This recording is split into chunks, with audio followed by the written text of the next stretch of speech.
Assalamualaikum warahmatullahi wabarakatuh. Alhamdulillah, wassalatu wassalamu ala rasulillah.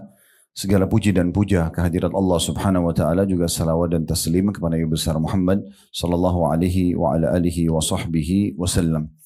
Baik, kita melanjutkan Bapak Ibu sekalian buku yang ditulis oleh Dr. Sa'id bin Ali bin Wahaf Al-Qahtani hafidhahullah dengan judul bahasa Indonesia Agar Doa Dikabulkan. Kemudian ada sebab-sebab terkabulkan dan tertolaknya doa berdasarkan Al-Quran dan Sunnah.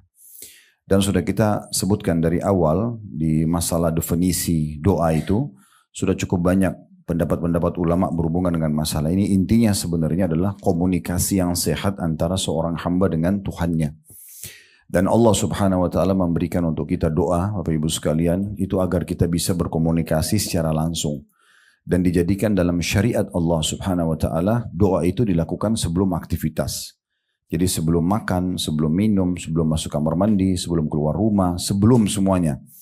Tujuannya adalah agar kita selalu menghubungkan antara aktivitas kita itu dengan Sang Pencipta Allah subhanahu wa ta'ala, sehingga Allah membantu kita untuk menyelesaikan dan memberikan juga keberkahan atau kecukupan dalam hajat kita itu. Dan doa ini bukan hanya dilakukan pada saat kita ada keperluan. Tapi sering kami titik beratkan dari beberapa pertemuan yang lalu, kalau doa itu justru dipanjatkan di saat-saat lapang. Ibu lagi sehat, ibu lagi kuat, ya Bapak sekalian maaf. Bapak Ibu lagi melimpahlah semuanya, Allah kasih kesehatan, kelowongan waktu, pakaian, makanan, pasangan dan segala macam semuanya baik. Maka di saat itu justru puncaknya doa. Allah subhanahu wa ta'ala menguji kita, kalau semua lagi melimpah, harusnya kita justru banyak berdoa. Ya, sudah kami sampaikan hadis pada kesempatan yang lalu. Kata Nabi SAW, kenalilah Tuhan kalian pada saat kalian sedang lapang, maka dia akan mengenal kalian pada saat kalian sedang sulit. Jadi kalau ada yang mau diterima doanya pada saat lagi terlilit utang, lagi sakit kronis dan mau sembuh, lagi diganggu oleh orang dan segala macam, justru di saat-saat dia lagi sehat, dia perbanyak doa. Apa yang kami sampaikan barusan ini Bapak Ibu sekalian berarti tidak ada alasan untuk tidak berdoa, ya. Karena berdoa justru di saat lagi lapang itu paling besar pahalanya dan justru menjadi penyebab di saat kita sulit diterima oleh Allah subhanahu wa ta'ala. Seorang penyair Arab mengatakan, janganlah kau minta sama manusia, karena kalau kau minta sama manusia maka dia akan marah. Sekali, dua kali, tiga kali kita minta, manusia akan marah. Tapi mintalah kepada zat, maksudnya Allah, yang kalau kau tidak minta justru dia marah. Itu hadis disebutkan oleh Imam Tirmidzi rahimahullah tentang masalah sabda Nabi SAW, man lam yadu'ullah yaghdab alaih. Siapa yang tidak berdoa kepada Allah justru Allah marah padanya. Jadi kalau Bapak Ibu tidak tunjukkan kebutuhannya kepada Allah, justru Allah marah. Makin kita merengek, makin kita manja, makin kita memohon, dan boleh kita tamak terhadap rahmat Allah. Jadi Bapak Ibu kalau misalnya mau sehat nih, minta ditambah kesehatannya. Ya, sudah kaya, minta dilimpahkan kekayaan lebih banyak. Itu boleh. Tamak terhadap rahmat Allah boleh. Yang penting tidak bentrok sama sunnatullah. Masih ingat ya? Saya bilang sunnatullah itu sistem Bapak Ibu sekalian. Jadi nggak bisa kita bilang kita nggak suka malam lalu hilangkan malam. Atau nggak suka lawan jenis kita, udah hilangkan aja laki-laki atau perempuan. Itu kan nggak mungkin, bentrok sama sunnatullah. Dan juga tidak masuk ke ranah orang lain. Ya, misalnya mau meminta apa yang sudah dimiliki oleh orang lain itu tidak bisa. Tapi kita bisa minta yang serupa yang Allah subhanahu wa ta'ala bisa berikan kepada kita. Itu kurang lebih pembukaan dalam masalah doa. Baik, kita akan ada bahasan penting dalam hari ini dengan dua jenis doa itu sendiri ya. Dua macam doa yang kita akan fokus coba bahas ya. Ada doa yang disebutkan di situ doa ibadah dan ada doa masalah atau permohonan. Itu di halaman 7 dan 8 disebutkan tentang penjelasan doa ibadah. Di halaman 9 itu sampai di halaman ke-16 ya, atau 17 itu akan ada doa masalah. Ya. Baik, saya akan bacakan dulu seperti biasa Bapak Ibu sekalian, tanpa menggurui tentunya. Saya coba akan baca kemudian baru kita jelaskan panjang lebar maksud dan tujuannya.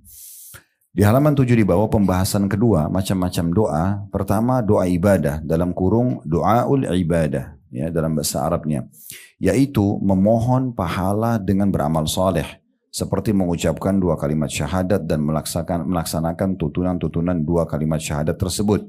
Salat, puasa, zakat, haji, menyembelih sembelihan, dan bernazar kepada Allah.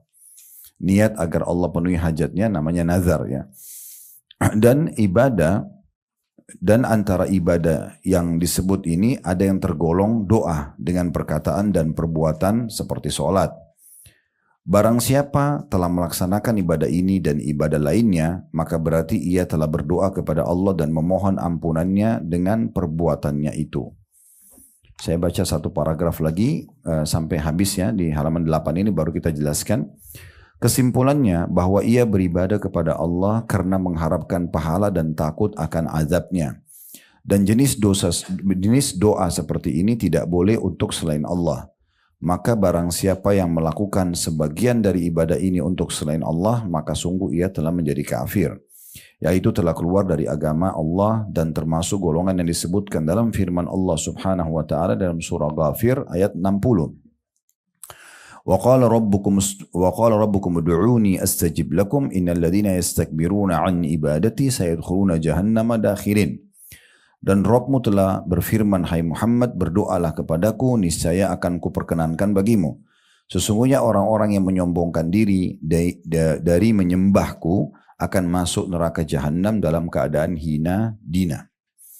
Juga dalam firman Allah subhanahu wa ta'ala dalam surah Al-An'am ayat 162 sampai 163, Qul inna salati wa nusuki wa mahyaya wa mamati lillahi rabbil alamin la syarika lahu wa bidzalika umirtu wa ana minal muslimin. Katakan, hai Muhammad, sungguhnya salatku, ibadahku, hidupku dan matiku hanyalah untuk Allah, Rabb semesta alam, tiada sekutu baginya, dan demikian itulah yang diperintahkan kepadaku dan aku akan menjadi orang-orang pertama menyerahkan diri kepada Allah. Kita coba lebih perdalam pemahaman tentang masalah doa ibadah. Yang pertama, Bapak Ibu sekalian, kalau Bapak Ibu berdoa diniatkan untuk Allah, dianggap ibadah. Contoh misalnya ada orang berdoa bukan karena ibadah, dia berdoa karena terpaksa, takut sama orang, atau dia berdoa tapi ragu-ragu, benar nggak sih doa ini bisa memberikan solusi? Ini tidak dianggap ibadah. Ya, kapan dia dianggap ibadah? Kalau seandainya kita betul-betul niat untuk menjadikannya pendekatan diri kepada Allah. Saya kasih ingat lagi contoh, pernah saya sebut pada pertemuan yang lalu. Kalau Bapak Ibu lagi ngantuk, kemudian Bapak Ibu bilang, saya wudhu aja deh. Wudhunya niatnya dalam hati untuk apa? Hilangin ngantuk. Wudhu itu nggak boleh dipakai sholat.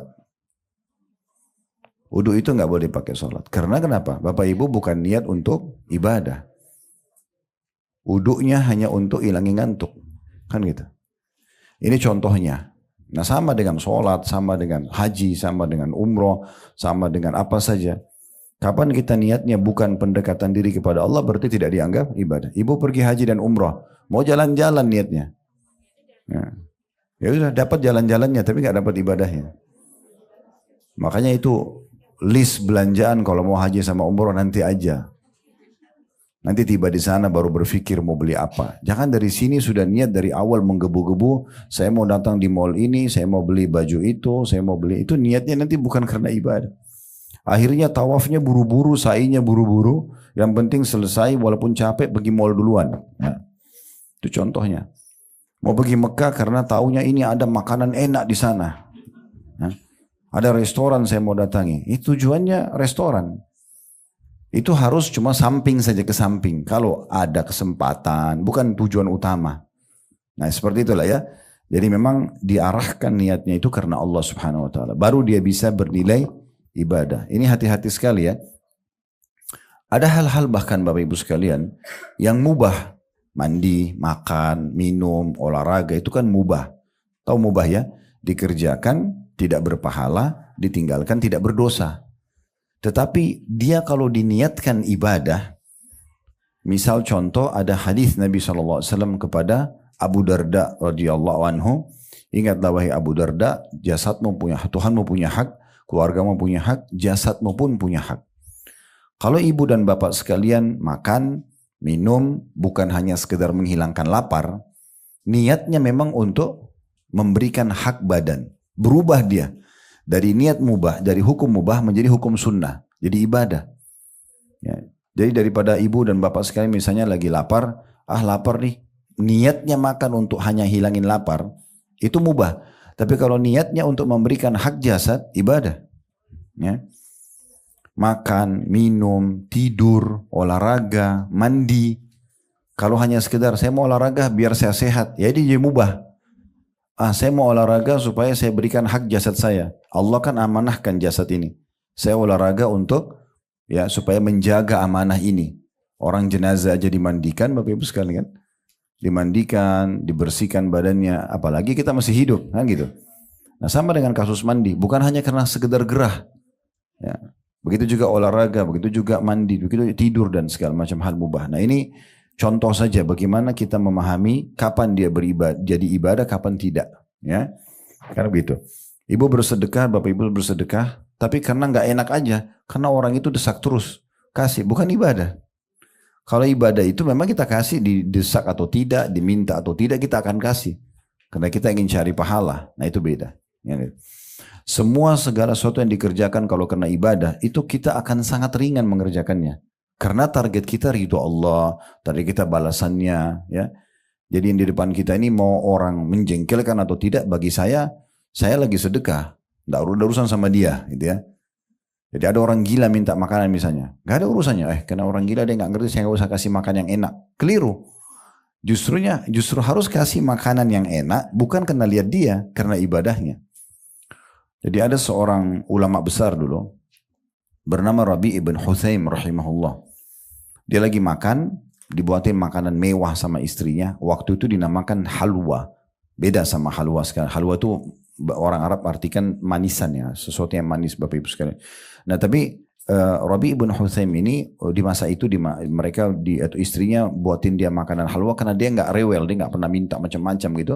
Istrinya juga nggak enak, istrinya masakin yang enak. Itu bumbu-bumbunya mahal, buatnya lama, hampir suruh adonan kacang, segala jenis kacang-kacangan waktu itu, madu, segala macam diaduk jadi satu dan lama sekali buatnya.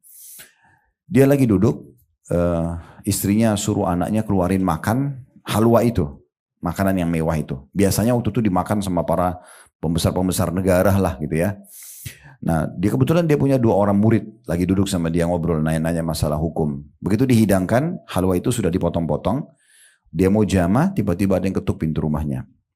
Maka Rabi ibn Huthaim rahimahullah tunjuk anaknya, suruh buka. Coba buka pintu, lihat siapa yang di depan situ. Begitu dibuka, ternyata orang gila. Bajunya berantakan, kotor, tidak pakai sendal. Maaf, dalam kisah ini bahkan diceritakan pemandangan yang kurang baik lah ya. Terus dia minta makanan, kasih isyarat tangan. Uniknya Rabi ibn Huthaim suruh ambil makanan itu, halwa itu dikasih ke orang gila itu.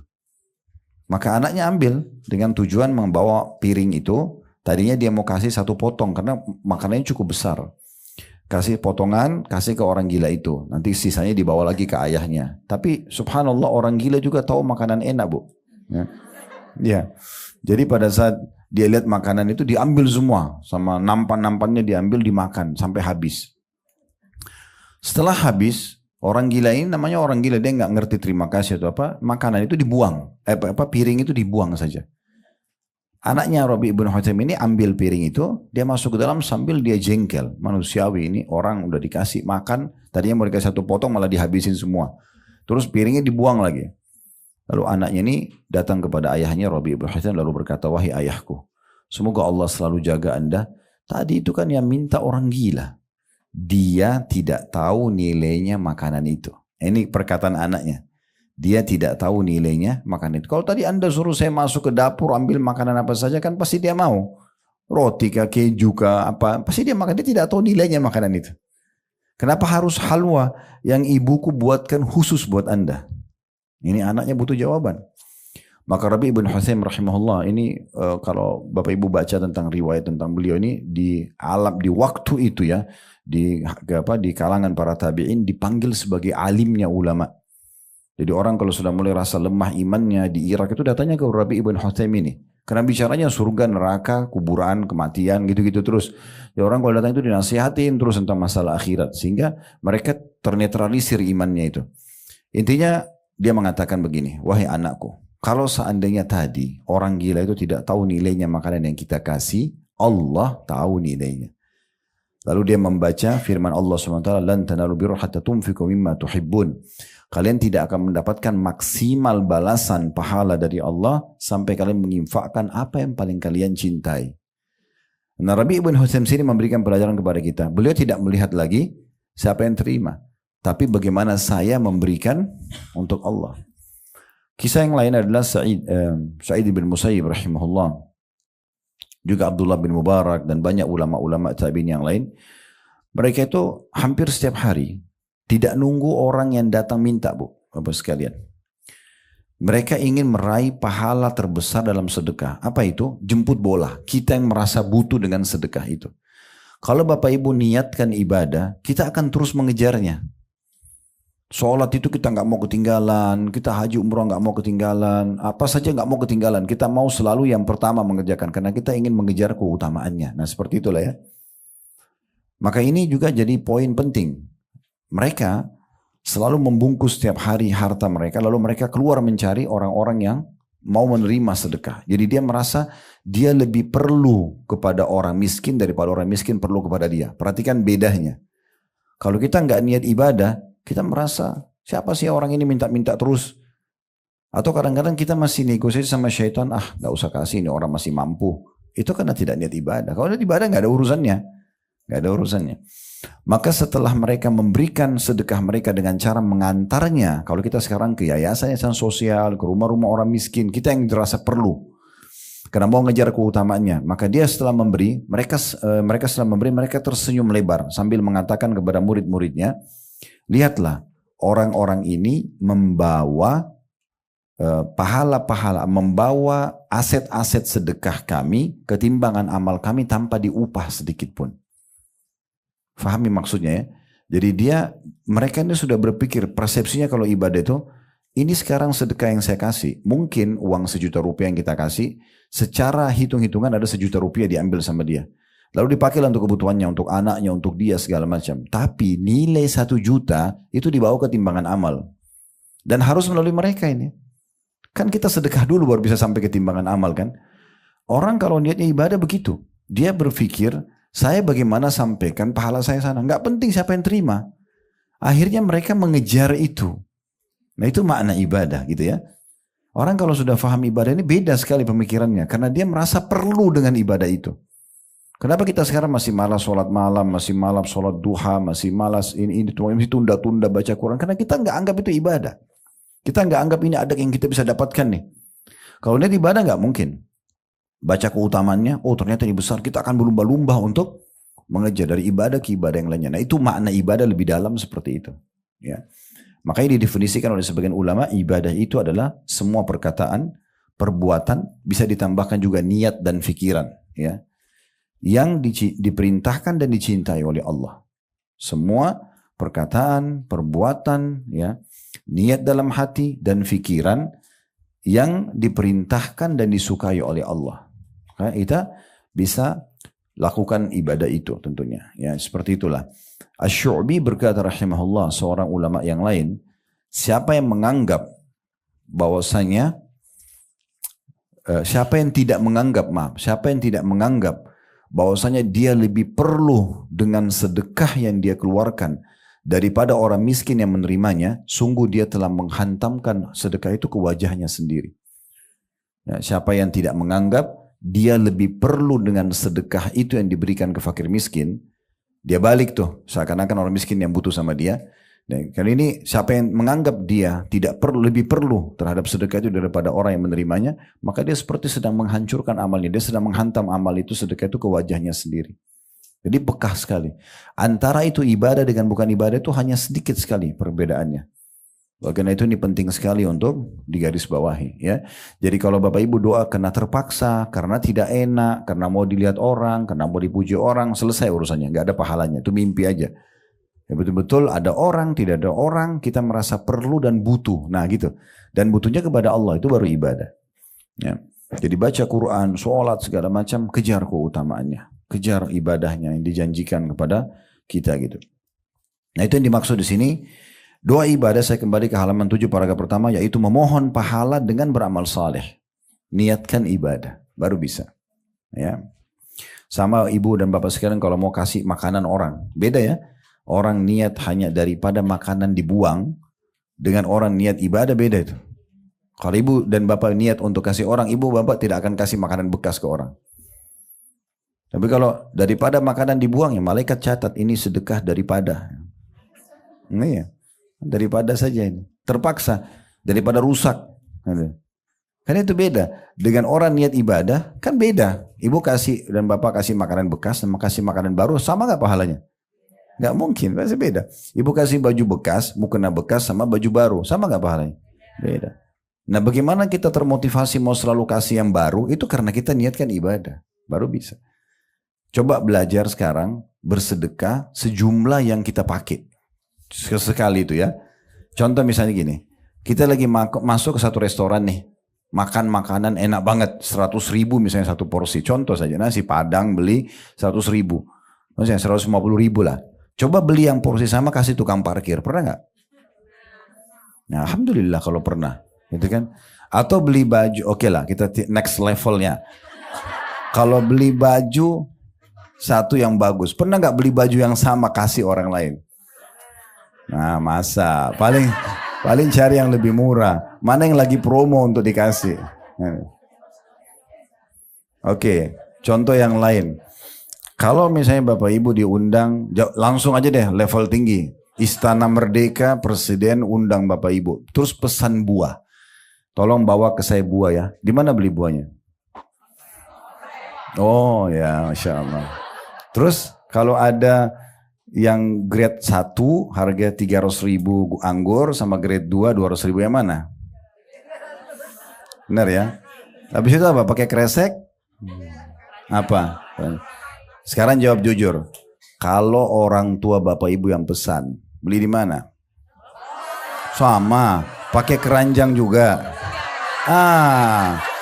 Masalahnya itu.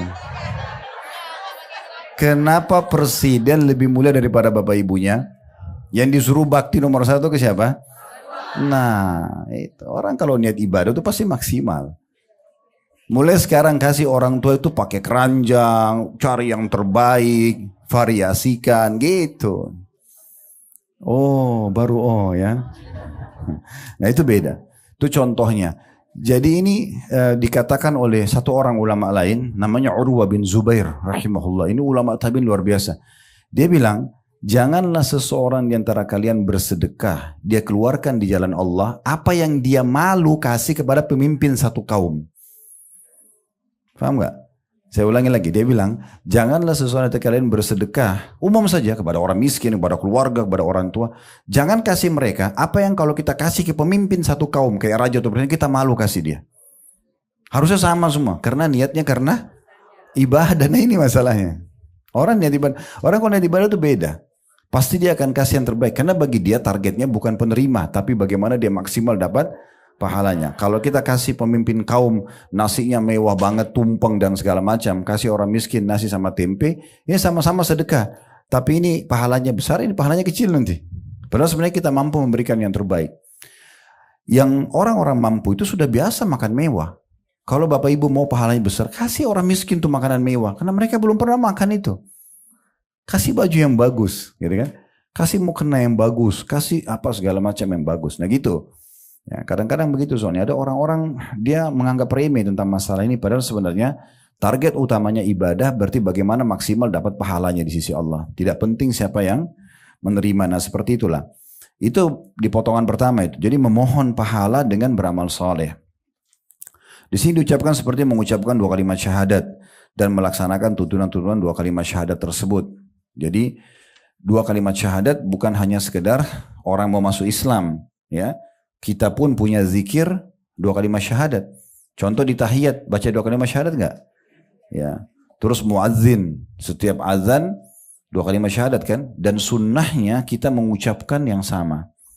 Kata Nabi SAW, siapa yang mendengarkan muadzin mengucapkan azan, sebagian athar menyebutkan, sebagian ulama mengatakan pada saat dia ucapkan syahadatnya, asyhadu an la ilaha illallah, asyhadu anna Muhammadar Rasulullah. Lalu dia mengatakan, Wa ana ashhadu an la ilaha illallah wahdahu la syarikalah wa asyhadu anna Muhammadan abduhu wa rasuluh. Dia bilang, saya juga bersaksi sebagaimana muadzin bersaksi tidak ada Tuhan yang berhak disembah kecuali Allah dan Muhammad benar-benar utusannya. Lalu ditambah raditu billahi robba, aku ridho Allah sebagai Tuhan, wa bi Muhammadir rasulah, dan Muhammad SAW adalah utusan Allah, wa bil Islam, dan agama Islam sebagai agama, maka akan diampuni dosa-dosanya yang telah lalu. Hanya dengan mengucapkan seperti yang diucapkan oleh muadzin itu syahadat lagi gitu kan. Nah, pengucapan syahadat ini supaya dia nilai ibadah bukan hanya sekedar sebuah rutinitas. Tetapi bagaimana kita niatkan memang memahami apa kandungan maknanya. La ilaha illallah berarti la ma'buda bihaqqin illallah, tidak ada Tuhan, tidak ada pencipta, pemilik, penguasa alam semesta ini kecuali Allah, sehingga kita hanya bergantung, hanya cinta, hanya takut semua karena Allah Subhanahu wa taala. Itu maknanya. Dan Muhammad Rasulullah betul-betul menjadikan beliau sebagai idola, suri tauladan, mengikuti semua ajarannya, meninggalkan larangannya. Nah itu makna daripada konsekuensi baru syahadatnya bisa bermakna ibadah. Begitu juga dengan sholat tadi ini titik beratkan oleh beliau. Karena sholat juga berisikan doa. Ya. Dari awal kita takbiratul ihram, doa iftitah. Ada dua ruku, ada dua i'tidal, ada dua sujud. Doa di antara dua sujud sampai tahiyat. Ya. Semuanya juga begitu. Kalau diniatkan memang karena Allah Subhanahu wa taala, kita tidak akan terganggu dengan gangguan apapun. Disebutkan para sahabat, para tabi'in, Bapak Ibu sekalian, itu kalau mereka sholat, digambarkan ya, umumnya mereka hampir sama, kalian sudah paham. Maka mereka tegak seperti kokohnya pohon kurma. Bahkan seseorang di antara mereka disengat ya, oleh lebah di dahinya sampai berdarah tapi tidak bergerak. Ya. Ada di antara mereka sahabat Nabi lagi jaga malam hari. Nabi SAW dan para sahabat lagi istirahat, maka mereka ditugaskan jaga malam. Itu dipanah oleh musuh, kena sampai 3-4 anak panah. Ini kalau kita bayangkan jarum di kitanya sudah sakit gitu. Ini anak panah, dia nggak berhentiin sholatnya. Sampai betul-betul dia takut anak panah selanjutnya dilempar lalu dia mati, maka dia menyegerakan sholatnya. Dan dia mengatakan, dia bangunkan temannya, bangunlah sebab ada satu musuh yang akan menyerang kita. Waktu dilihat berdarah semua, temannya bilang, kenapa kok nggak bangunkan dari awal? Dia bilang, kalau saya bukan khawatir akan mati karena panas selanjutnya, maka saya akan terus melanjutkan menyelesaikan surah Al-Kahfi yang sedang saya baca. Jadi saking sholat itu betul-betul hubungan dia sama Allah dan dia yakin Allah sedang melihat dia sedang komunikasi sama Tuhan yang nggak terganggu dengan apapun. Ya, itu kalau niatnya ibadah. Kan gitu. Kalau tidak asal jadi saja gerakannya. Yang penting sudah sholat. Sudah sholat Bapak sudah. Ya. Mungkin cuma 1,5 menit tadi sudah selesai kan. Cepat sekali karena tujuannya yang penting store tugas. Yang gitu. Jadi beda ya. Harus difahami Bapak Ibu sekalian poin penting juga. Ibadah itu kita yang perlu. Allah nggak perlu. Kalau kita pikir sholat itu Allah yang perlu. Begitulah kita seperti store kewajiban saja. Tapi kalau kita tahu kita yang perlu, itu adalah komunikasi kita sama Allah, maka kita akan terus dengan tenang, dengan kita nikmati bacaannya, gerakannya, itu akan beda sekali. Nah seperti itu memahaminya. Begitu juga dengan puasa, bukan hanya tahan lapar dan haus, disitu kan disebutkan setelah sholat ada puasa. Bukan hanya tahan lapar dan haus, karena memang ini kewajiban. Enggak. Karena memang ini adalah pendekatan diri kepada Allah Subhanahu wa ta'ala. Ibu dan bapak sekalian kalau mau sampai level lebih tinggi lagi, ya, kita beribadah bukan lagi tujuannya mengejar keutamaannya. Itu level paling tingginya. Tapi sebagai tanda syukur kepada Allah. Pernah dengar hadis Nabi SAW sholat sampai kakinya pecah-pecah? Terus Aisyah katakan, ya Rasulullah, kenapa anda sholat begini? Padahal sudah diampuni dosa yang lalu dan akan datang. Apa kata Nabi? Afala akunu abdan syakura. Bukankah aku pantas menjadi seorang hamba yang bersyukur? Kenapa Nabi bukan bilang, saya supaya dapat keutamaan sholat malam dong. Saya supaya masuk surga. Kenapa Nabi gak bilang itu? Karena bukan itu lagi level Nabi. Levelnya Nabi, saya ibadah ini karena saya sudah syukur kepada Allah. Allah kasih saya hidup, Allah kasih saya makanan, sudah syukur. Jadi semua ibadah itu kalau mau level tertingginya kita kerjakan bukan lagi cuma mengejar keutamaan, tapi karena itu betul-betul rasa syukur kita kepada Allah. Nah di situ puncaknya itu. Sehingga kita bersedekah, kita sholat, kita puasa maksimal. Kita betul-betul enjoy, menikmati itu. Kata Abu Darda radhiyallahu anhu, kalau bukan karena menahan nikmatnya dahaga di saat puasa, saya tidak berharap hidup sesaat pun. Mereka nikmati tuh hausnya puasa itu. Karena pendekatan diri kepada Allah Subhanahu wa taala. Begitu. Jadi kalau ibadah seperti itu keadaannya. Sama dengan zakat, kalau kita peduli sebagai itu adalah sebuah ibadah, kita akan betul-betul detail menghitungnya, menentukan waktunya, bahkan betul-betul ya tidak mau kurang, kalau perlu kita lebih sehingga tidak salah dalam hitungan, gitu kan. Itu juga dengan haji, bukan hanya sekedar mau dipanggil sebagai ibu haji atau pak haji, ya, tapi betul-betul akan ya dikerjakan karena Allah. Bahkan para kaum salaf itu mereka pergi haji, pergi umrah, pulang, kebanyakan orang tidak tahu. Kebanyakan orang tidak tahu. Jadi mereka berangkat, kalau yang tahu yang orang kenal saja. Tapi kalau untuk di publik itu tidak. Mereka diam saja. Gitu. Jadi antara mereka seperti kalau pernah dengar namanya Atha bin Abi Rabah. Itu ulama besar tabi'in di Mekah.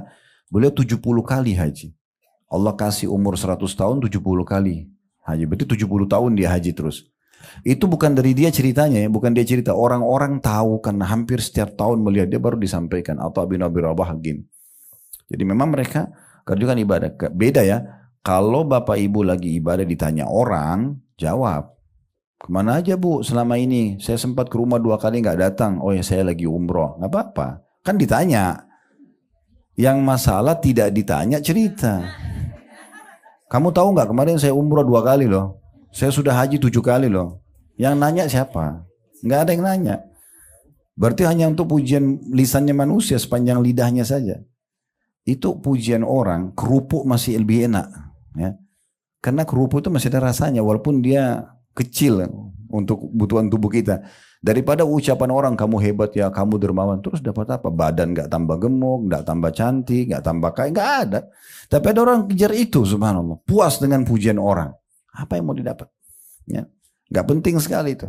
Itu contohnya ya. Jadi bukan berarti kita tidak boleh menyampaikan pada orang. Kalau ditanya, sampaikan. Saya sama bapak sini pada mau ke masjid. Ada tetangga tanya, mau kemana? Masa kita bilang kalau saya bilang riak nih? Kan enggak usah. Ditanya, iya mau ke masjid. Ayo pak, sholat di masjid juga? Enggak apa-apa.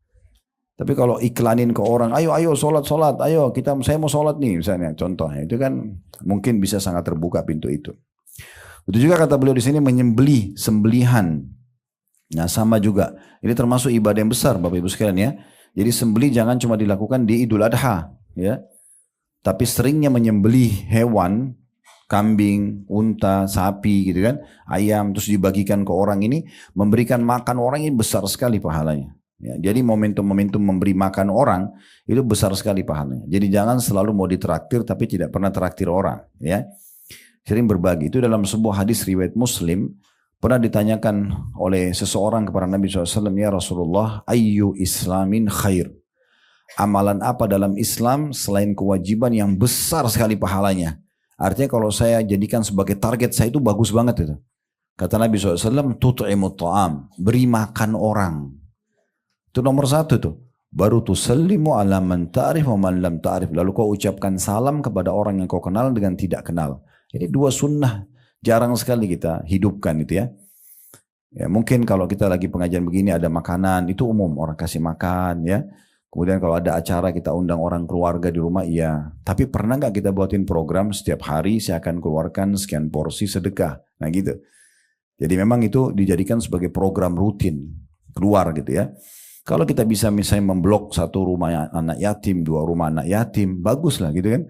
Per bulan berapa kebutuhan berasnya 50 kilo dari saya aja ya, udah kita transfer tiap bulan, gak ada yang tahu antara kita sama Allah ya. Kita kasih misal contoh itu sangat bagus.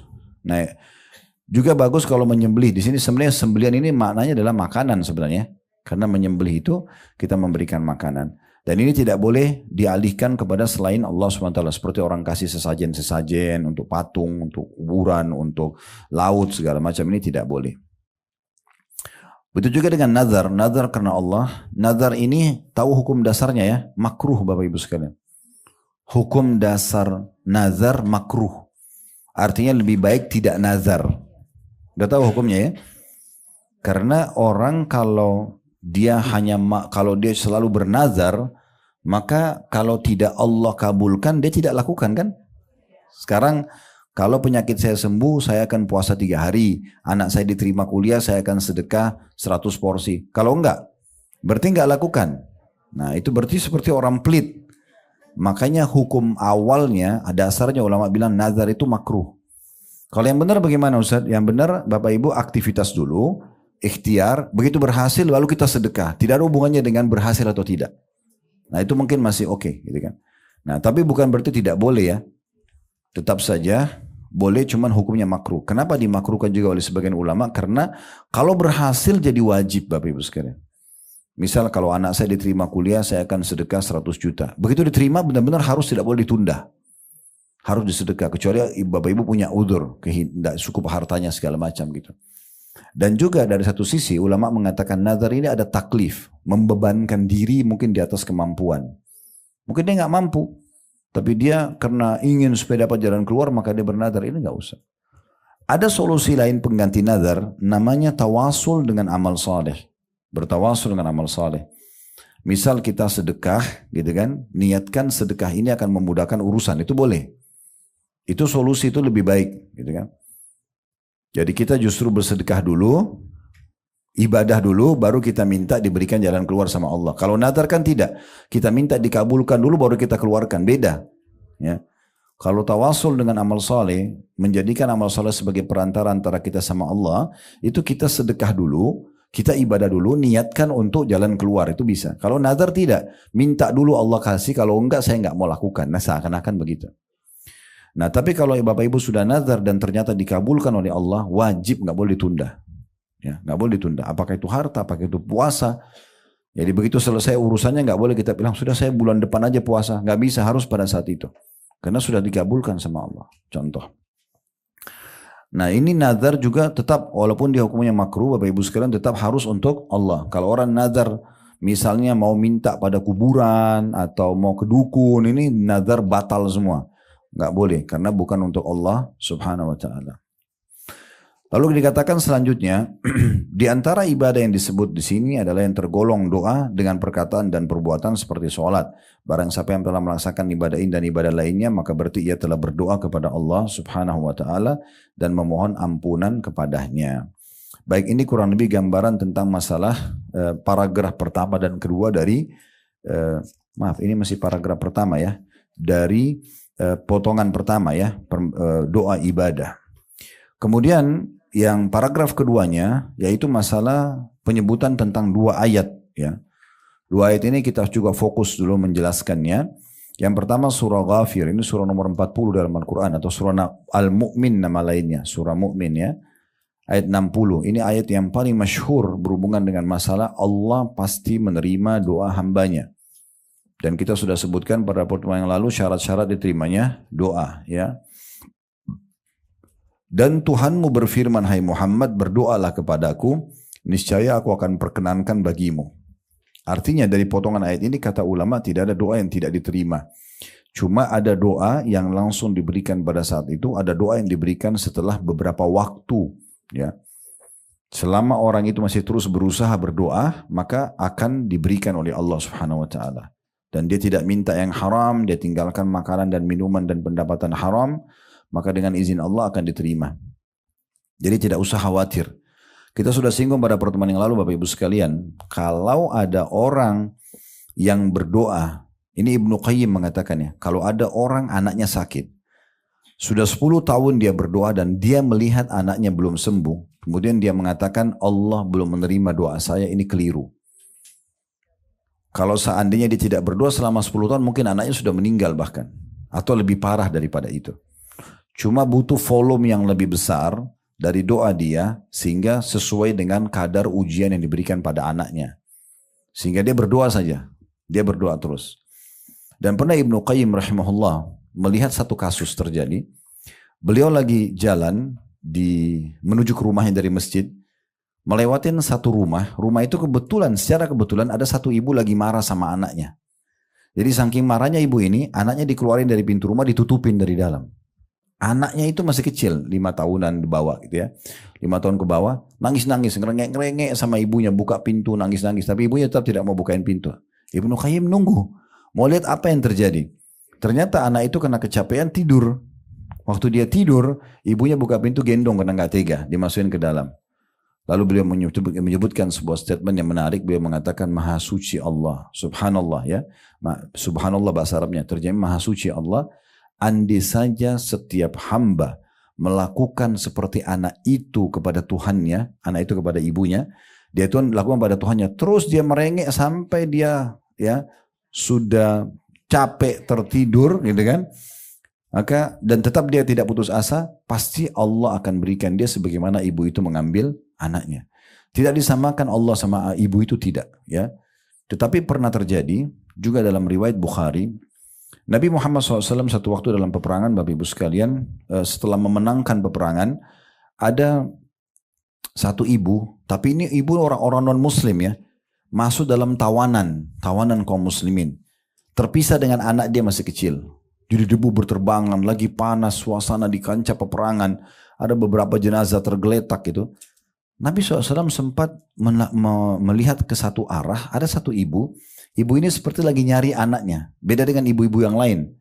Mereka sebagai tawanan perang, mereka tenang, nanti akan minta apa disampaikan. Karena kalau tidak kan orang tawanan perang bisa terancam dibunuh dan segala macam. Tapi ibu ini tidak peduli dengan keadaan medan perang. Dia keliling-keliling nyari ada kelompok anak-anak kecil. Diangkat, digendong, dibalik, bukan anak dia ditaruh lagi. Begitu terus. Maka ini menarik perhatian Nabi. Nabi SAW bilang sama para sahabatnya, coba lihat ibu ini, perhatikan. Nah ternyata ibu itu setelah sekian anak yang diangkat dibalik-balik, baru ketemu sama anak dia.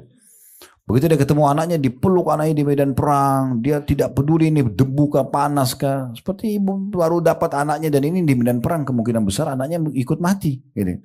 Ditemukan sama dia. Lalu kemudian dipeluklah dengan sahabat. Sahabat semua saksikan, seorang ibu sama anaknya wajar gitu ya. Tapi uniknya dia lupa kalau dia di kancah peperangan, dia lupa kalau dia tawanan perang, yang penting anaknya sudah didapat. Lalu Nabi SAW bilang, saya mau tanya satu hal. Kalau seandainya kita nyalakan api, kemudian kita suruh, api unggun nih, kita suruh ibu itu lempar anaknya ke api. Apakah ibu itu akan lempar anaknya?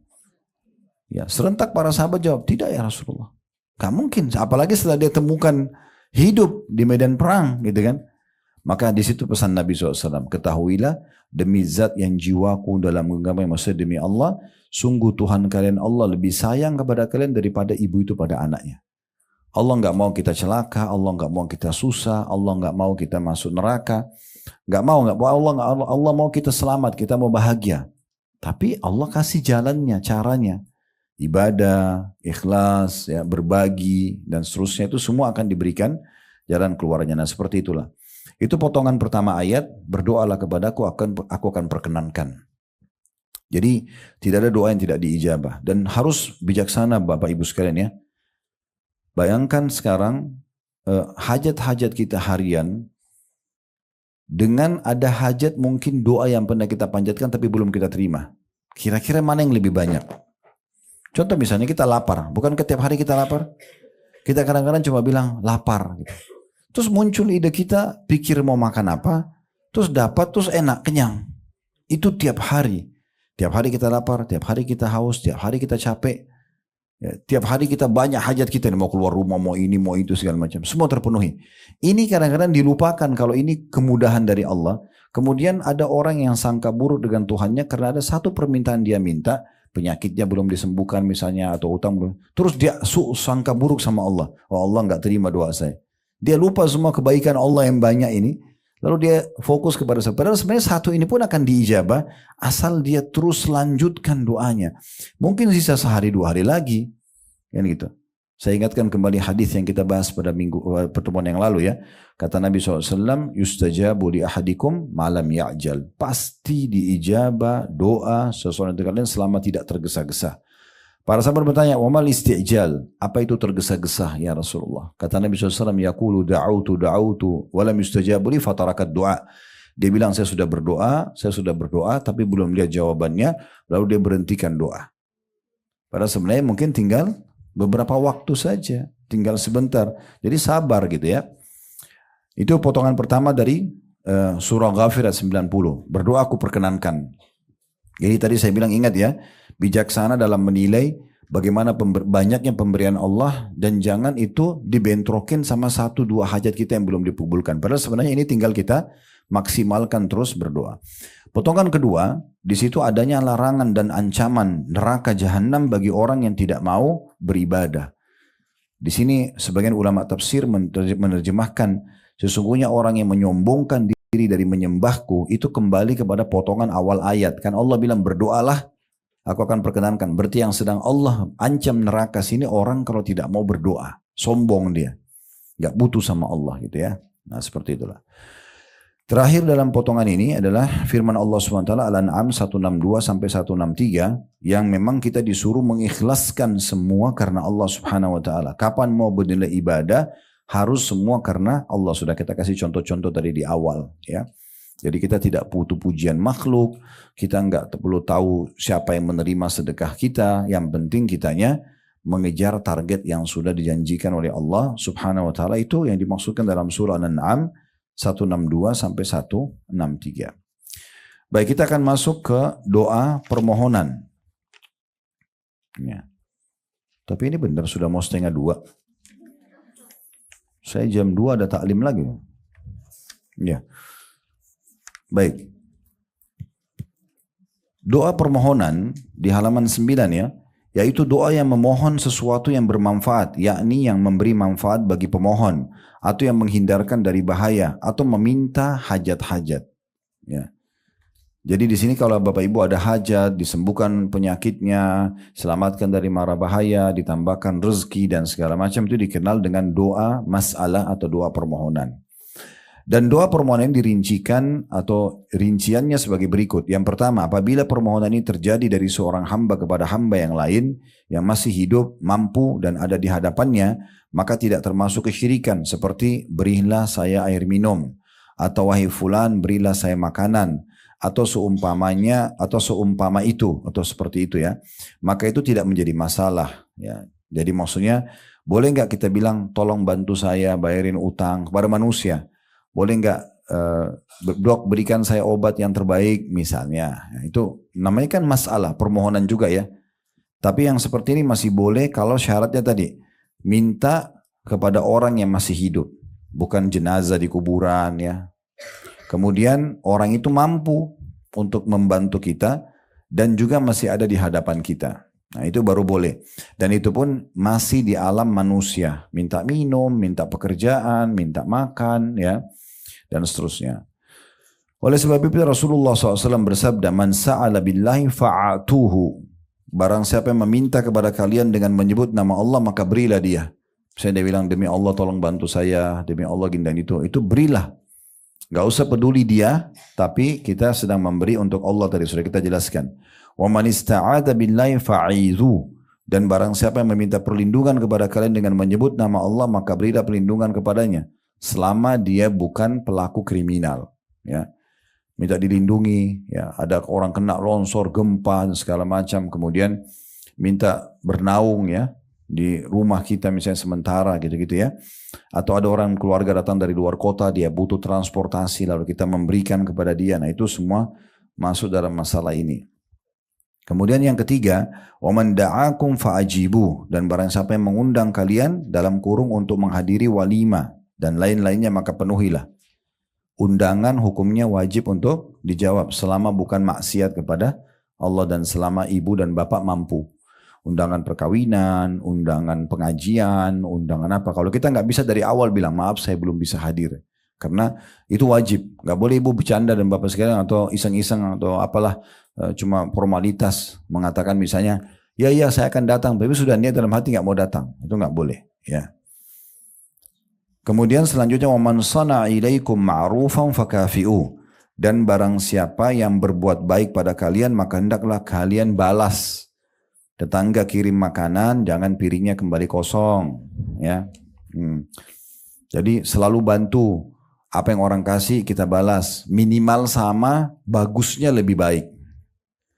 Orang cuma kirim apa dari tetangga sebelah, kita kirim yang lebih baik. Orang kasih kita baju nilai berapa, kita kasih lebih baik. Itu semua bukan karena dia, tapi karena Allah Subhanahu wa ta'ala. Ini juga sedikit saya ingin tambahkan dalam masalah rumah tangga ya. Kalau seorang suami itu hanya niat karena istrinya, ini ada saatnya dia jengkel. Ada saatnya dia jenuh. Seorang istri kalau dia layani suaminya hanya karena suaminya, satu waktu dia lagi gak enak, gak mood, dia gak mau layani. Bagaimana caranya supaya selalu saja aman? Karena Allah. Tidak usah lihat lagi siapa suami kita, siapa istri kita, siapa anak kita, siapa orang tua kita. Tidak usah lihat lagi. Allah telah menghubungkan hukum untuk mendapatkan pahala di sisi surga dengan orang-orang ini. Cari ridho suami, memenuhi kebutuhan istri, bakti sama orang tua, pendidikan baik buat anak. Ini semua karena Allah yang perintahkan. Nah itu beda sekali tuh. Beda sekali. Jadi tidak ada kejenuhan. Tidak ada kejenuhan. Pernah ada seorang laki-laki datang kepada Imam Ahmad berkata begini. Wahai Imam, kalau seandainya kami lagi marah sama istri, lagi tidak mood dan segala macam. Tetapi dia membutuhkan biologis. Apakah kami dapat pahala kalau kami tetap menggauli mereka? Kata Imam Ahmad, iya, kamu bisa niatkan untuk memberikan hak dia atau niat untuk mendapatkan keturunan. Dilarikan ke ibadah. Udah beda kasusnya.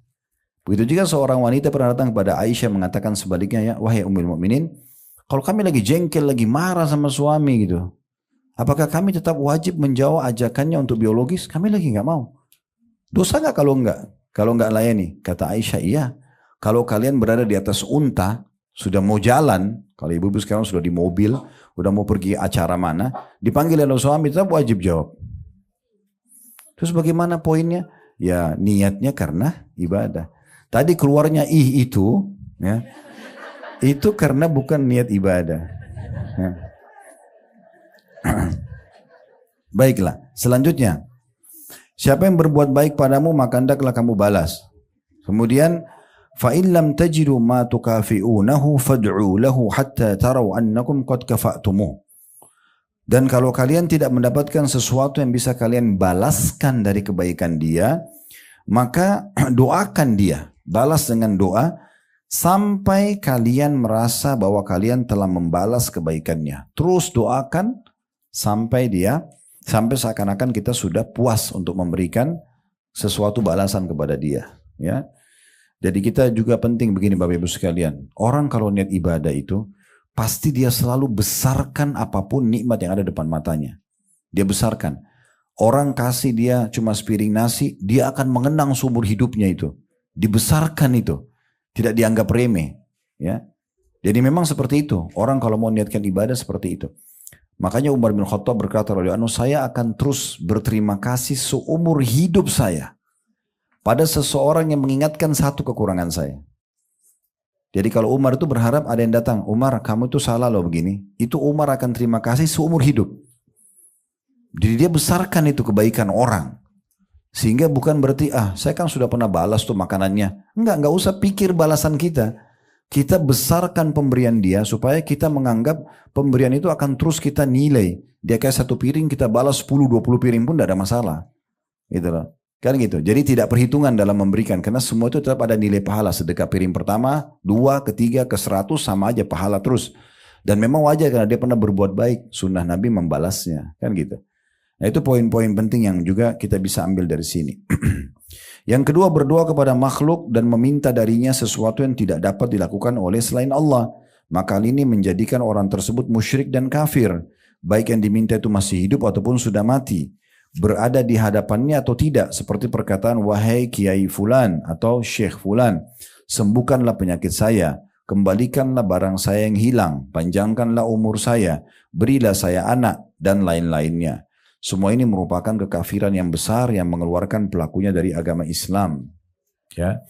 Jadi kalau sesuatu yang merupakan hak kausalitasnya Allah, nggak bisa minta pada makhluk, ya tadi minta keturunan. Dokter hanya bisa membantu, tolong bantu saya dok, tapi jangan bilang dok berikan saya anak. Itu nggak bisa. Karena itu yang bisa memberikan hanya Allah subhanahu wa ta'ala gitu. Allah berfirman dalam surah Al-An'am ayat 17, wa iyyamsaska Allah bidurin fala kashifa lahu illahu wa iyyamsaska bi khairin fahuwa ala kulli syai'in qadir. Jika Allah menimpakan suatu kemudaratan kepadamu, maka tidak ada yang menghilangkannya selain diri dia sendiri.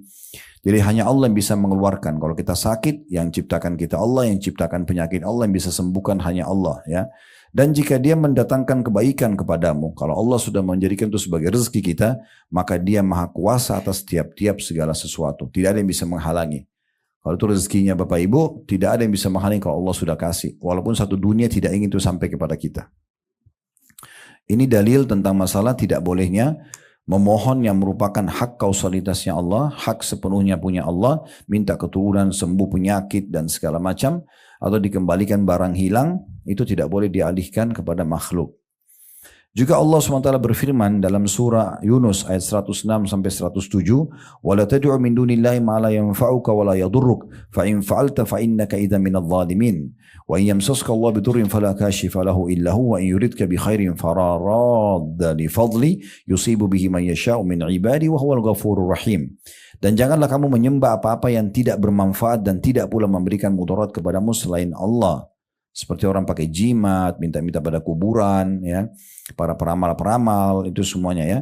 Sebab jika kamu berbuat demikian, kamu minta-minta kepada selain Allah itu, maka sungguhnya kamu kalau begitu termasuk orang-orang yang zalim, maksudnya berdosa besar.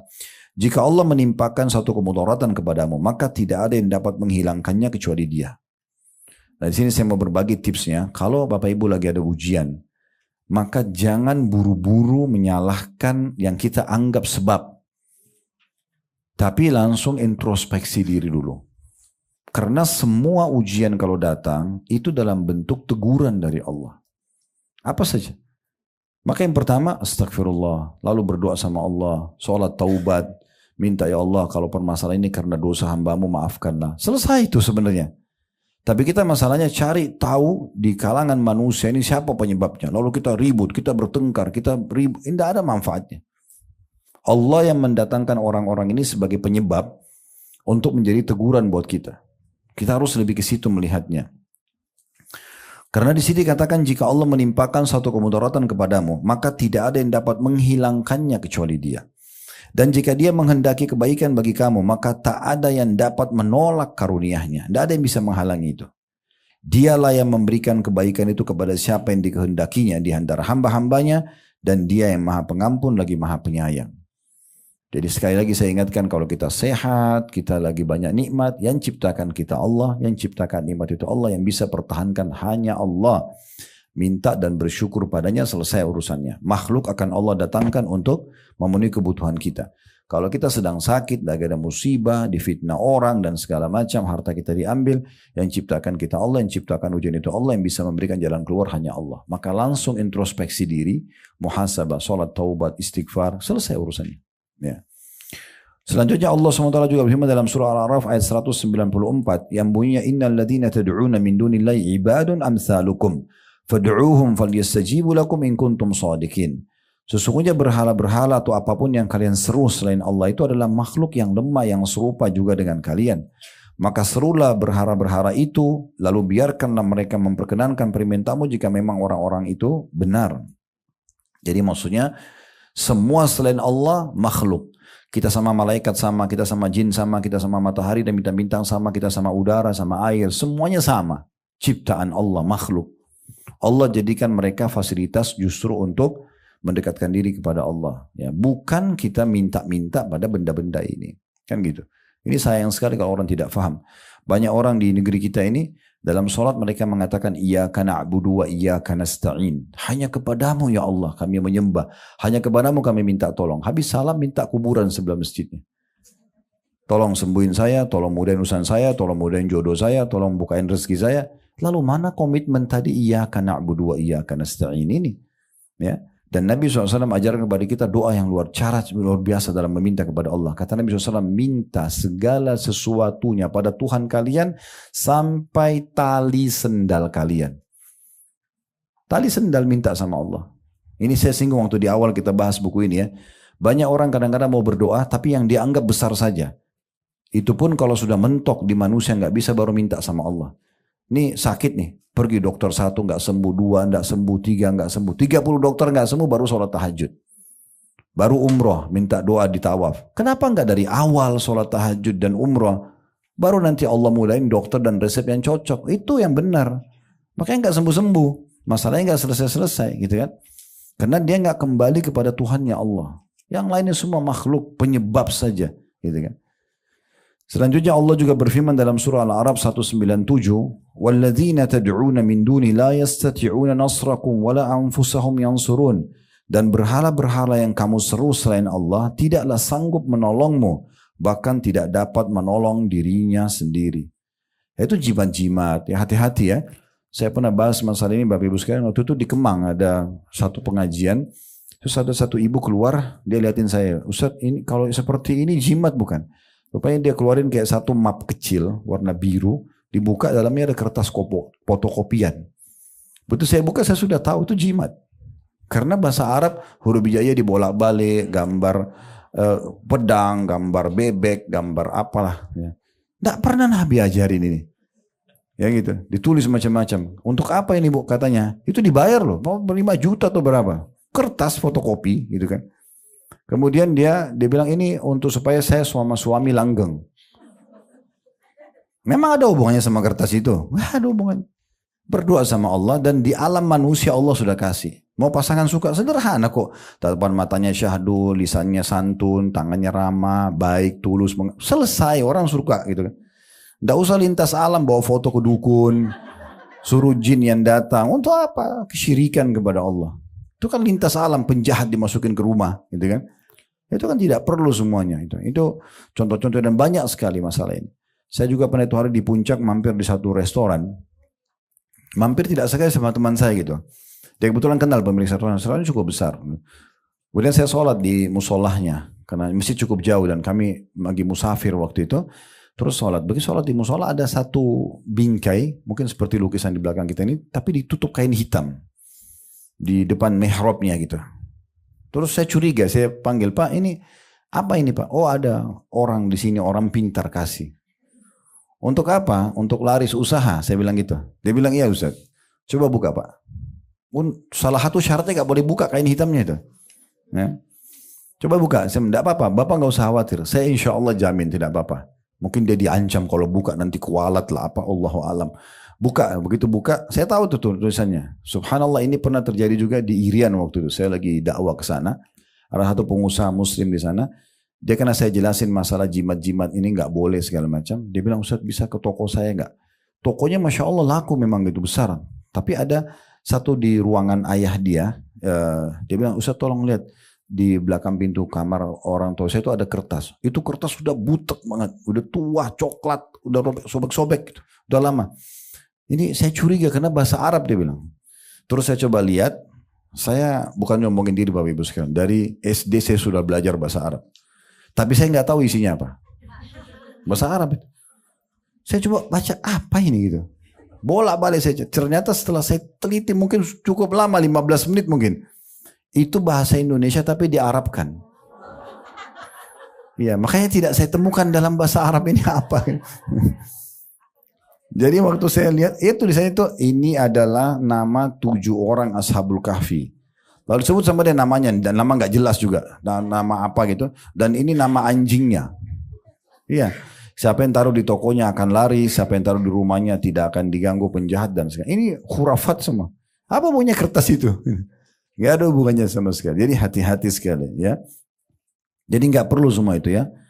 Maka minta selalu kepada Allah Subhanahu Wa Taala. Tinggal mudah. Alhamdulillah. Wassalatu wassalamu. Ya Allah tolong selamatkan saya dari orang ini. Ya Allah mudahkan bagus saya rezeki itu. Selamatkan saya dari ini dan itu kan bisa gitu. Saya ulangi ya. Di sini firman Allah SWT dan berhala-berhala yang kamu seru selain Allah itu tidaklah sanggup menolongmu. Bahkan tidak dapat menolong diri mereka sendiri.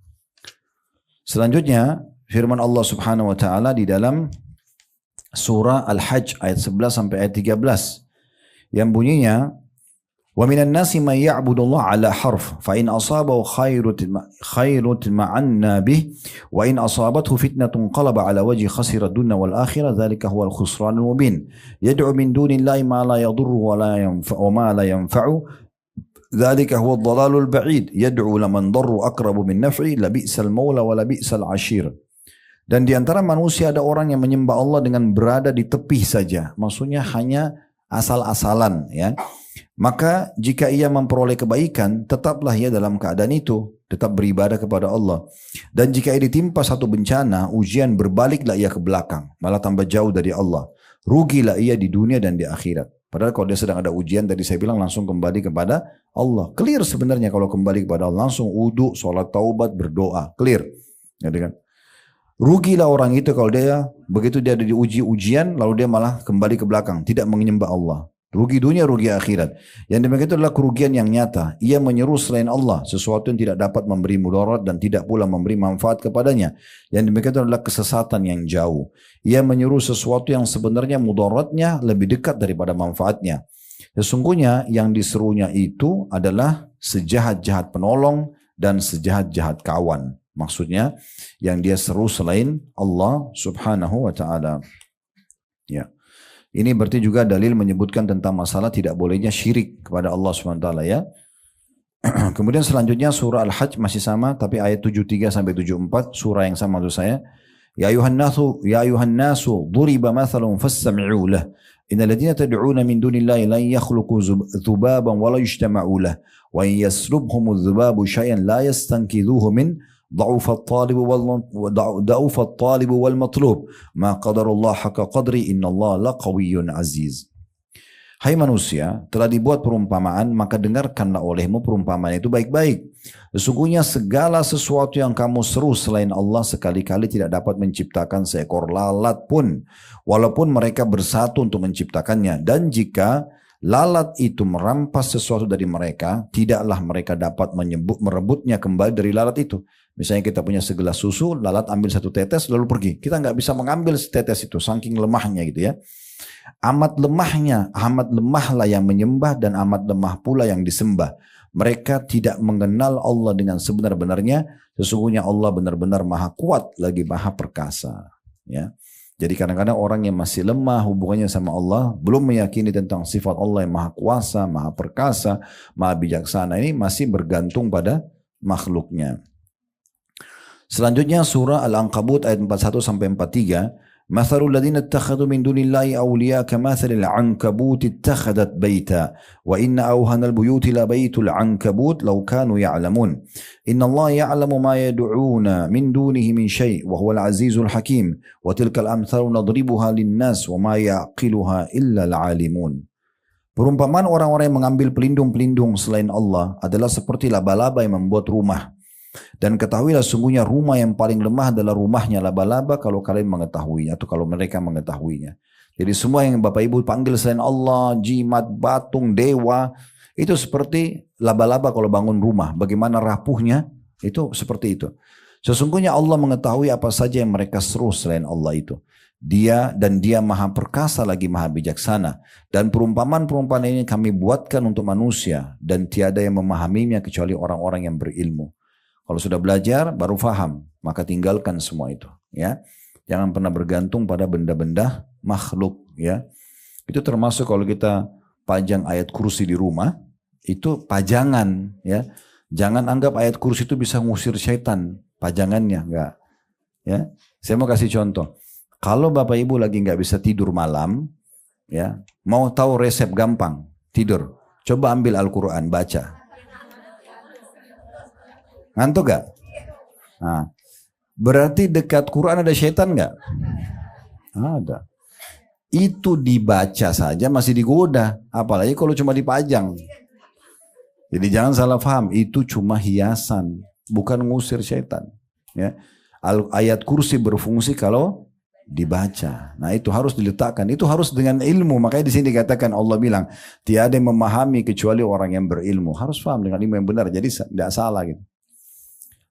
Nah ini termasuk juga kadang-kadang ada yang suka gantung-gantung Quran kecil sekali dijadikan kalung. Padahal itu tidak bisa dibaca. Ya, saya pernah buka itu, saya coba baca, bagaimana caranya baca ini? Nggak bisa kelihatan itu, tulisan dari mana itu? Ya. Ini harus hati-hati masalah seperti ini. Baik, selanjutnya surah Sabah ayat 22 sampai 23.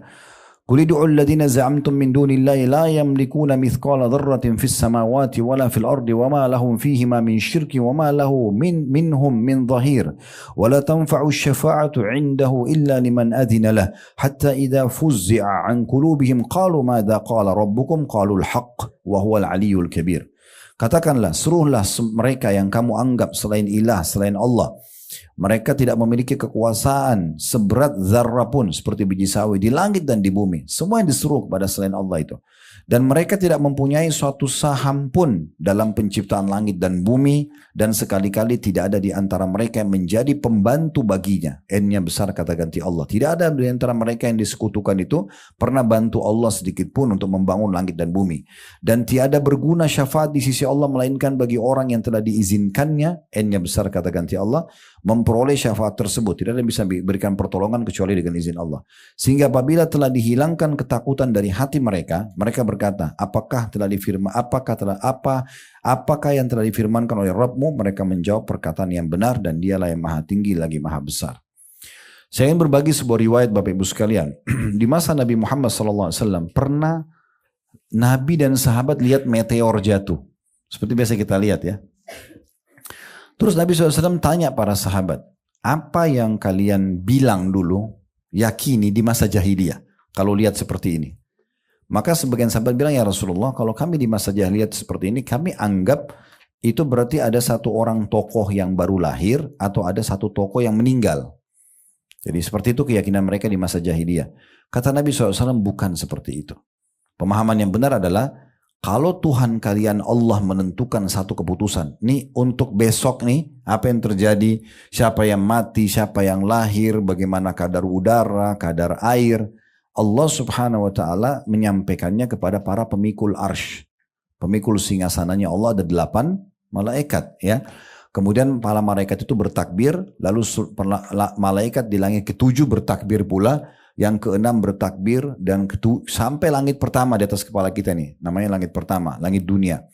Lalu semua malaikat itu bertanya kepada malaikat pemikul arsh, apa keputusan Tuhan kita? Lalu disampaikanlah, besok hujan di sini, besok ada lahir sekian banyak manusia, jin, hewan, wah semuanya lah. Ini kehidupan yang begitu rumit ini, semua disampaikan. Sehingga para malaikat tahu besok siapa yang mati, siapa yang lahir, berapa kadar air, kadar udara. Semua ini sistem itu disampaikan. Nah di sini kata Nabi SAW, nanti syaitan susun-susun. Nabi kasih contoh telapak tangan beliau begini. Terus dari bumi sampai ke langit untuk mencuri informasi itu. Mau dengar besok hujan di mana, besok siapa mati, siapa lahir. Tujuannya untuk kembali ke dukun-dukunnya sampein. Supaya kasih bocoran. Itu diambil dari mana? Dari langit. Bukan karena setannya faham. Enggak. Ini bocoran. Sampai saya pernah bilang waktu sampaikan hadis ini. Ini kalau dukun-dukun tahu, mereka berhenti jadi dukun. Kalau dia muslim. Ya. Karena ini bocoran dari Nabi luar biasa nih. Perhatikan sampai akhir hadis ya. Lalu kata Nabi SAW, nanti mereka susun-susun. Lalu mereka akan dihantam, dipanah oleh para malaikat dengan panah-panah api. Itulah bintang-bintang.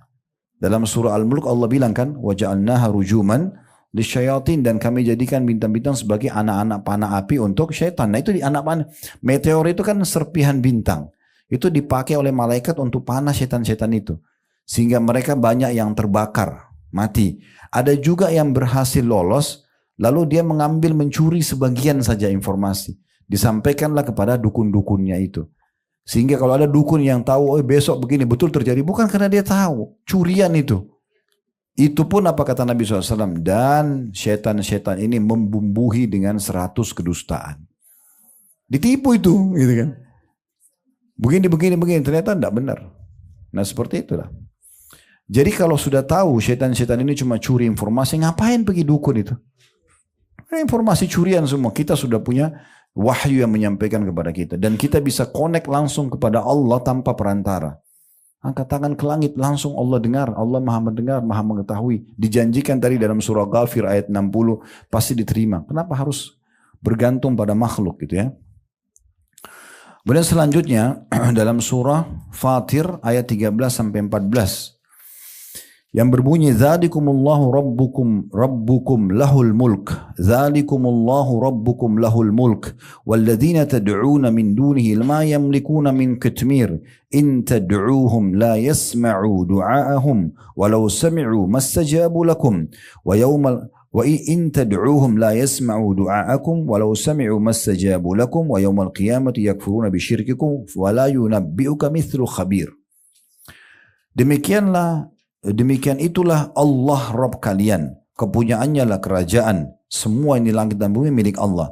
Dan orang-orang yang kamu seru atau sembah selain Allah, patung, apalah segala macam ya, dewa-dewa, matahari, bintang segala macam, tidak mempunyai apa-apa walaupun setipis kulit ari.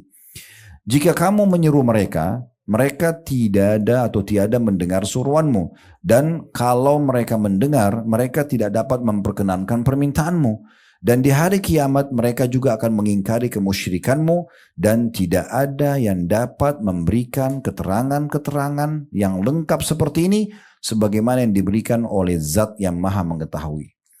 Gak ada yang bisa kasih bocoran kalian begini supaya paham seperti Allah. Allah kasih bocoran. Jadi mereka tidak bisa memberikan apa-apa sama sekali. Ada satu kementerian di Saudi. Itu kalau salah Kementerian Agama ya, saya tidak terlalu ingat pas, tapi ada satu kelompok namanya Hayy Amil Ma'ruf Nahi Munkar. Khusus kelompok ini diperintahkan pemerintah Saudi untuk menegakkan yang benar dan melarang dari kemungkaran, ya. Ngingatin orang sholat, ngingatin orang ini dan itu gitu ya. Salah satu profesi mereka adalah menangkap dukun-dukun. Ya. Ditangkapin itu semua di Saudi, ditangkap. Kalau kedapatan lagi praktek, penggal lehernya. Dihukum mati dukun itu. Karena Nabi SAW mengatakan haddus sahir darbatun bisayf. Hukuman penyihir itu, dukun peramal ini dipenggal lehernya. Kalau hukum agama begitu ya. Karena mereka banyak sekali menceraikan suami istri, banyak membuat orang kena penyakit ya. Banyak orang yang bangkrut usahanya, banyak orang terganggu, gelisah tidur, suka mimpi buruk, terganggu macam-macam gitu ya.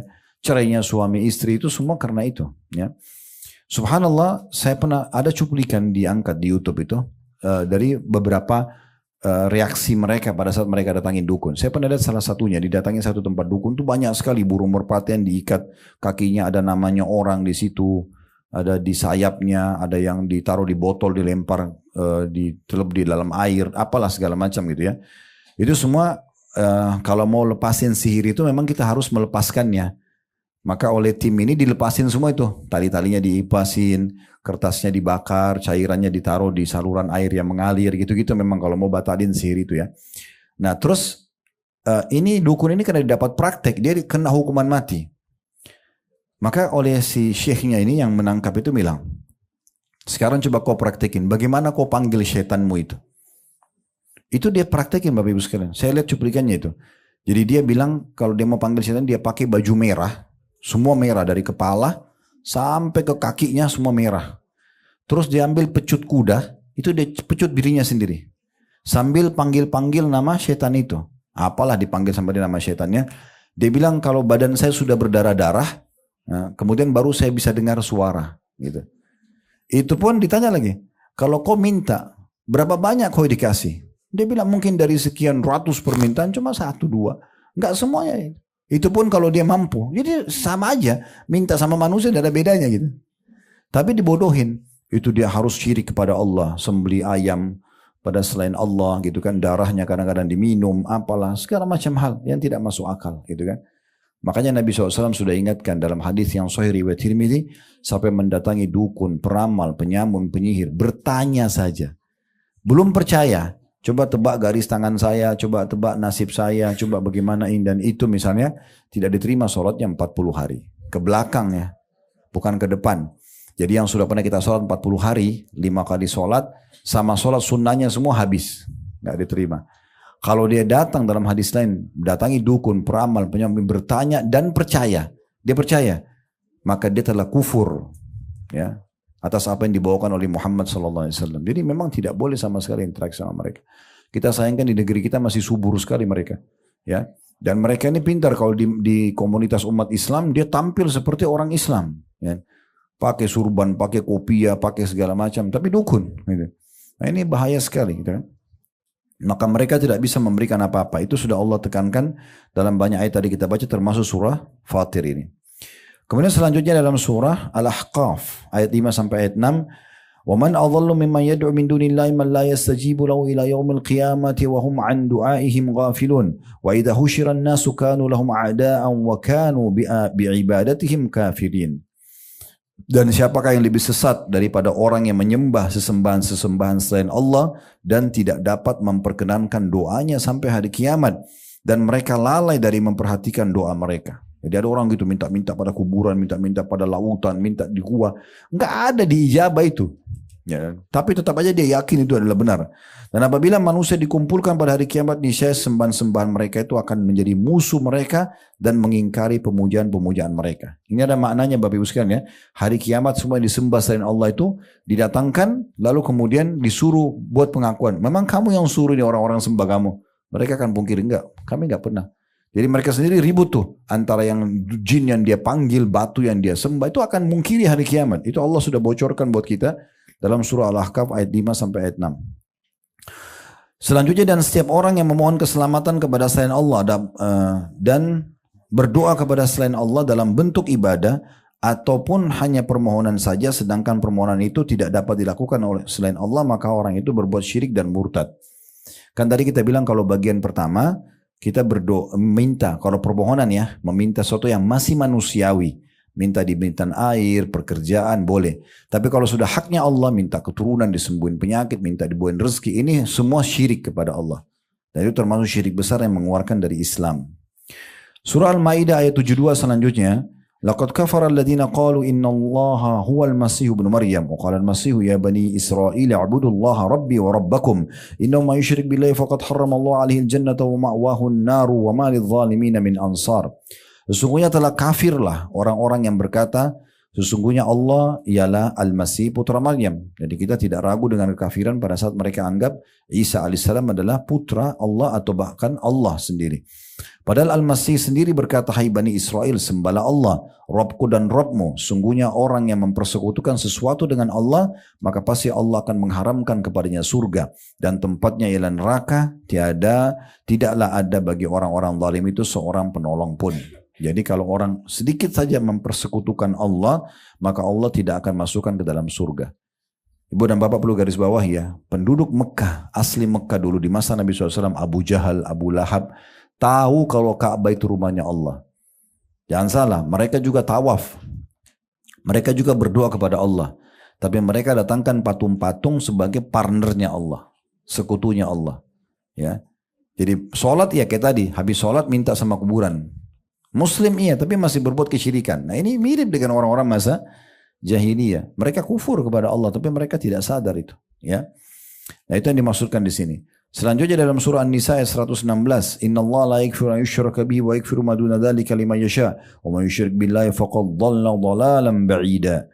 Sesungguhnya Allah tidak mengampuni dosa mempersekutukan sesuatu dengan Dia, dan Dia Allah mengampuni dosa yang lain dari syirik itu bagi siapa yang dikehendakinya. Barang siapa yang mempersekutukan sesuatu dengan Allah, maka sungguhnya ia telah tersesat sejauh-jauhnya. Di sini Allah SWT memastikan dosa syirik tidak akan diampuni. Maksudnya kalau meninggal dalam keadaan syirik ya. Kalau dia meninggal dalam berbuat syirik besar, di hari kiamat tidak akan dimaafkan lagi. Ya, jadi ini hati-hati ya. Termasuk jangan hanya kena tradisi keluarga, ya, tradisi suku. Saya ada beberapa orang muslim ikut-ikutan taruh patung di rumahnya, ya. Depan rumahnya taruh patung, anggap itu patung bisa jaga dari pencuri. Dari mana ini? Ini hati-hati sekali gitu. Ya. Selanjutnya juga dalam surah Asy-Syu'ara ayat 213, "Fala tad'u ma'allahi ilahan akhar fatakuna minal mu'adzabin." Janganlah kamu menyeru atau menyembah ilah yang lain di samping Allah yang menyebabkan kamu termasuk orang-orang yang akan disiksa. Jadi hati-hati mengkultuskan kris, keramat lah, kain ini itu segala macam ini hati-hati ya. Hanya untuk mengejar jabatan atau susuk untuk kecantikan atau apalah yang semisalnya, nggak usah, nggak perlu. Allah yang buat muka kita begini, Allah datangkan nanti orang yang suka, nggak usah khawatir ya. Baik, selanjutnya dalam surah Az-Zumar ayat 65 sampai 66. Alhamdulillah, akhirnya sampai juga lembaran terakhir. Sudah jam 2 ini. Walaqad uhiya ilaika wa ilal ladzina min qablika la in asyrakta la yahbatanna 'amaluka wa la takunanna minal khasirin balillaha fa'bud wa kum minasyakirin. Dan sungguh telah diwahyukan kepadamu dan kepada nabi-nabi sebelum wahai Muhammad, jika kamu mempersekutukan Allah niscaya akan terhapus amalmu, dan sungguhnya dan tentulah kamu termasuk orang-orang yang merugi. Karena itu maka hendaklah Allah saja yang kamu sembah dan hendaklah kamu termasuk orang-orang yang bersyukur. Terakhir dalilnya surah Al-An'am ayat 88, walau asyraku lahabita anhum ma kanu ya'malun. Seandainya mereka mempersekutukan Allah dengan sesuatu apapun, niscaya lenyaplah dari mereka amalan yang telah mereka kerjakan. Tidak akan diterima ibadah mereka.